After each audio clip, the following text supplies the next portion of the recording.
মাননীয় সভাপতি, কালের পরিবর্তনে কালের ঘুরন্ত অবস্থায় যুগ পাল্টেছে, পরিবর্তনশীল হয়েছে মানুষের জীবনের রং পরিবর্তন, সময়ের সাথে সাথেও পরিবর্তনশীল যুগ। এই পদ্ধতিতে আমাদের বর্তমান সময়ে এলেম অর্জন করার জন্য অনলাইনের অত্যন্ত ভূমিকা পালন করে। মাননীয় সভাপতি, আমরা আমার ভাইরা প্রতিপক্ষ ভাইরা বিষয় বুঝতে পারিনি। এখানে বিষয় বলা হয়েছে অফলাইনের পাশাপাশি অনলাইনে এলেম অর্জন করার গুরুত্ব। আমরা যদি অফলাইনের পাশাপাশি অনলাইনে এলেম অর্জন করি তাহলে একজন যোগ্য আলেম হয়ে উঠব। মাননীয় সভাপতি, মানুষের চিন্তার বিস্তৃতি, মানুষ বর্তমান সময়ে চিন্তা করে কিভাবে অল্প সময়ে অল্প শিক্ষা অর্জন করা যায়।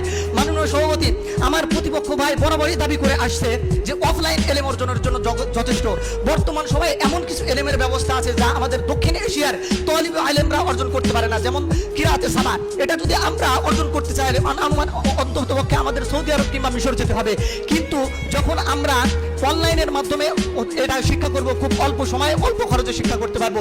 মাননীয় সভাপতি, অনলাইনের শিক্ষার যে বিকল্প নেই তার বাস্তব পৌঁছে বিশ্বের সবচেয়ে বড় মাদ্রাসা দারুল উলুম জাকারিয়া রহমাতুল্লাহি আলাইহি, যেখানে অনলাইনের মাধ্যমে শিক্ষার ব্যবস্থা রয়েছে আর সেখান থেকে তালিবে আলেম যোগ্য হয়ে উঠছে। মাননীয় সভাপতি, শুধু তাই নয়, বর্তমান বিশ্বে যোগ্য আলেমরা ওয়েস্টার্ন কালচারেও অনলাইনের মাধ্যমে ইলমে দ্বীন প্রচার করছে আর জনগণ সেখান থেকে পরিপূর্ণ যোগ্য আলেম হয়ে উঠছে।